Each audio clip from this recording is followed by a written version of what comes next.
Hey everyone, Stee-da-man here again with another Gran Turismo Sport gameplay video. Remember, if you want to see more Gran Turismo Sport gameplay, then please like and subscribe. If you're new to the channel, please go and check out the other videos I have out in this series. So today what I thought I'd do is a comparison between the qualifying times you can get with a controller. I'm using the DualSense controller myself.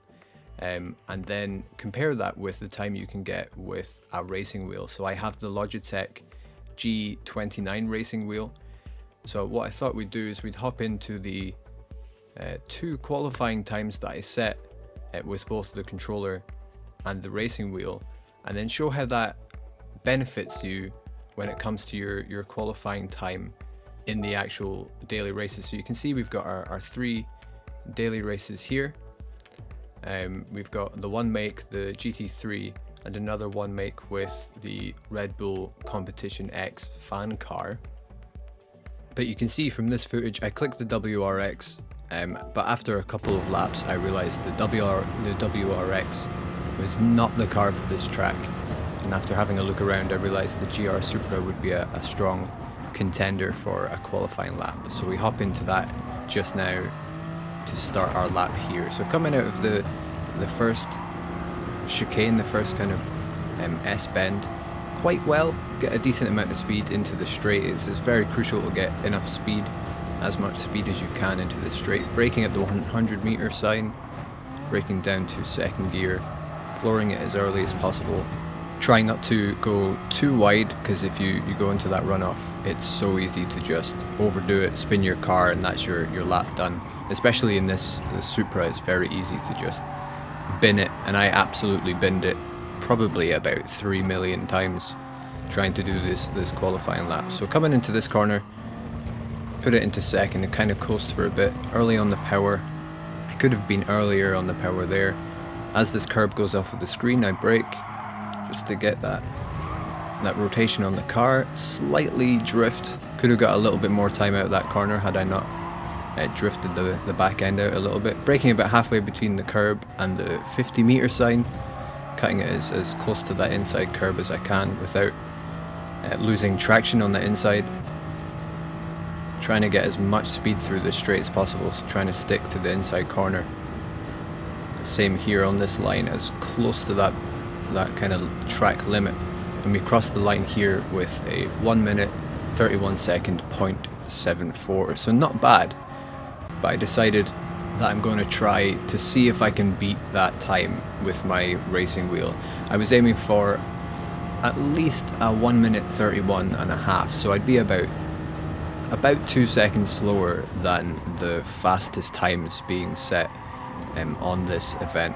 So not too shabby a time, but embarrassing compared to the best drivers out there. But I knew that in my tier of drivers, it would be a fast time if I could get within 2 seconds of their time. So coming into here, braking again at the 100 meter sign, going down to second, flooring it as early as possible, touching that curb but not too far, trying to get as much speed around that corner as I can. Coming up to here and seeing the 50 meter sign, braking down, changing to third around the corner to get the rotation on the car, flooring it out and taking it as wide as possible, braking when the rubber marks on the track start. Again, coasting it here, flooring it. I get on the power at that little bit earlier there, so that little bit extra time gained there. Managed to get the rotation on the car much better here, and I don't drift it, so a much better speed out of that corner. Slightly lift off here, you can't quite floor it all the way around that left-hander. And braking it quite hard here, down to second. I was worried I was taking it too wide there, that I would have lost traction, but it worked out fine. So coming along this straight, I knew I had a fast time. Try and cut it as close to that limit as I said before. And we crossed the line here with a 1 minute 31.54.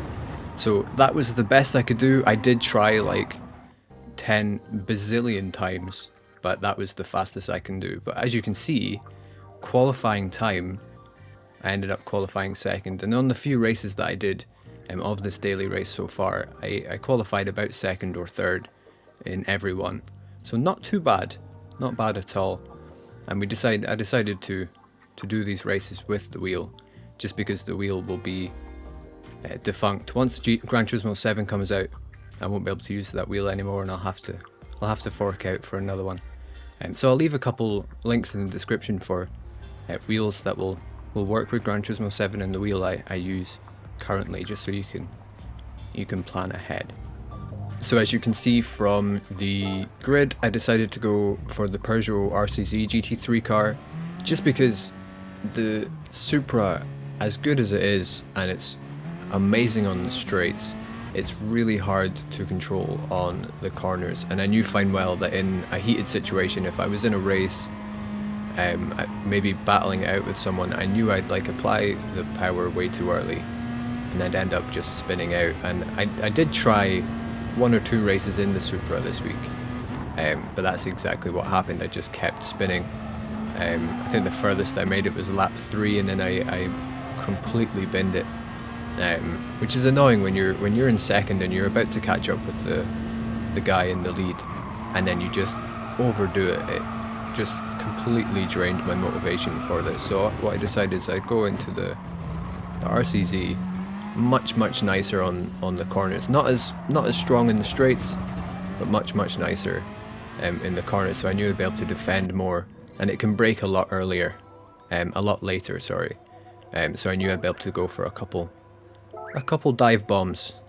So I decided to go for that. So we hop into this race here, into the Interlagos daily race B, and what a great race. I mean, honestly, I enjoyed this race so much. I think I did a couple races that session. I sat down and did a few races, and this was the last one I did, and I finished at this one because I had to stand up at the end of this one and just catch my breath, because I forgot to breathe through a lot of this race, especially the end of this race. So we start off here behind our French driver there in first, Vibes, and our Spanish driver behind us in the Mitsubishi Lancer. And kind of obviously the goal to begin with is to just pull away from the pack behind us. If we end up fighting too much, Vibes could just disappear, and that would be the end of our hopes for finishing first. So we're going to have to just try and stay right behind Vibes here. We managed to stay behind him fairly well through the first series of corners. We don't come out of that corner quite as fast as he does, but we're still keeping up, so not too bad. Trying to stay within the slipstream. Braking at the 100-meter mark, down to second, hit the curb as much as possible.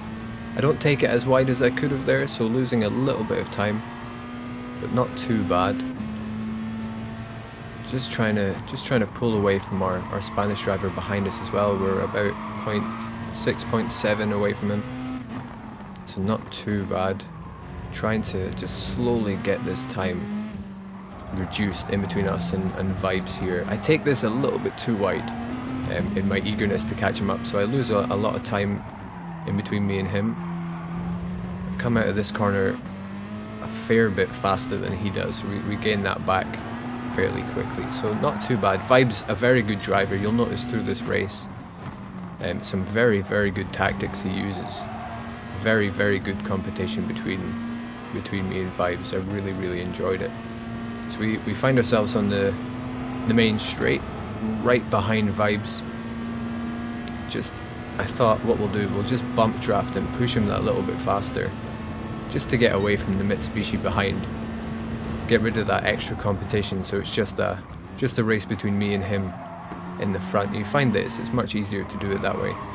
I try and go for the move there, end up making contact with him, pushing him ahead, and then the Mitsubishi, the Spanish driver behind me, going for the move on the curb. I didn't quite notice him, but he pushes the car wide. I lose a fair bit of time on our French driver up ahead, but the Lancer backs off as well to about half a second behind, so nothing much lost. I know I can catch up with Vibes if I put my head down and get these corners right. So braking down to third again for this corner, get the rotation on the car going. You can see we're already catching up with Vibes, so I know I can make this move. I know I can take our French driver here, so right up behind him again.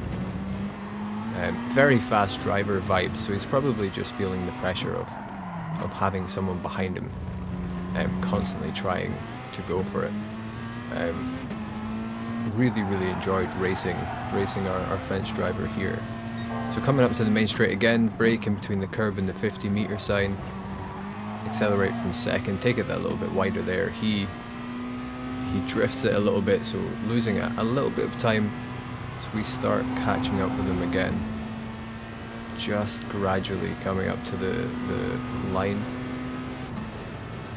So as we come up to this corner again, he heavily defends on the left, so I pull out to the right because I know if I brake late, I can come out of this corner that little bit faster and try this move again. Don't quite do it. I wasn't close enough to make that move anyways. We come out of the corner a little bit slower. So we'll try again. I'm sure it will happen. So braking at 100 meters again, coming into this corner in second. He takes it that little bit wide. That runoff does not have great traction at all, so he loses that little bit of time, but we're just trying to edge our way past him here. Almost get in on the inside apex there. Just trying every chance we get just to put that pressure on him, and we make contact with the back of him there. I couldn't quite tell whether that was his Wi-Fi or whether I'm just a terrible sportsman, but we go for the move there and we managed to completely take him. It wasn't, I was very chuffed with myself. I was proper smiling, but I knew us being just over halfway through this race, anything could happen. So there wasn't that high a chance I was going to finish in first now, but I would have to get my head down and defend for the life of me. So coming down the main straight again for the third time, coming into lap 4, he's not close enough to make the move, so I take it as wide as possible. You can see him flying in there on the radar, but he wasn't close enough. So we come out of this corner into the straight, and you'll notice from the time up in the top left, he's gaining on me slowly. So he's come out of that corner that little bit faster, but not close enough to make the move again. I take the corner without defending too much, but he completely pushes me wide. He did go for the move. I wasn't expecting him to. I should have defended, but he completely pushes me wide, and you can bet that I was flashing my lights continuously for this next couple corners, just from how cheeky that was. Because the whole time he was driving really well, defending corners really well, and he pushed me wide. We both lost so much time from fighting as heavily. It really didn't need to be done, especially on the beginning of lap 4. He had more than enough time to make a legitimate move, but nothing much lost. We can see though we've got the Lancer bearing down on us now from the time we lost from getting pushed wide from Vibes. So wasn't a great move. I wasn't very happy, but Vibes for the whole rest of the race provided such a great race, such great competition that no hard feelings from that. It could have just been a mistake, but we have this Lancer right here behind us now, so I can see him on the radar. I was going to defend, but I decided I should take it as fast as possible. I don't know why, but he overtakes me here, and we lose that position. So down to third now. So from second to first, down to third. So I just managed to get that speed on him. I go for the move, and he just outbrakes me. Just manages to get that speed around the corner, and I had the inside line, so I had to brake that a little bit more. I just wasn't quite confident to go wide. I really didn't want to do what Vibes did, just push him wide for the space. So we find ourselves in behind the Mitsubishi. The Mitsubishi not being the greatest of GT3 cars, but quite good on the corners. So we're just going to have to really focus on getting good apexes, hooking up these corners as good as possible. So I've not really got many more chances to overtake him. My plan now is to pretty much go as fast as I can, get to this corner, and then try and drag race him to the finish line. So we come up here, drop to second, accelerate out the corner, and I can see we took it just a little bit better than him. We're not gaining a lot of time on him right now, but I can see I took it better. So just trying to get that slipstream, and we start gaining really quickly. The Mitsubishi nowhere near as fast as some of the other cars in this race. So we crossed the line, and almost, you could see, looking back at that, you can see that I actually went to second for about 3 frames. But as soon as we both crossed the line, it calculated that I finished 0.014 seconds slower than he did. So such a close race. I don't think I've had a race as close as that. But what a great race. I really enjoyed that.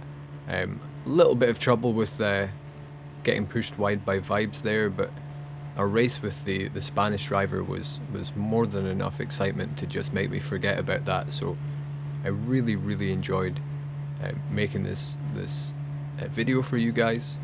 Really enjoyed racing our drivers there. So remember, if you want to see more Gran Turismo Sport gameplay or Gran Turismo 7 gameplay when Gran Turismo 7 comes out in March, then please like and subscribe, and go and check out the channel, as I have more Gran Turismo Sport gameplay videos up on this series. So go and check that out, that would be great, and I will see you all next time.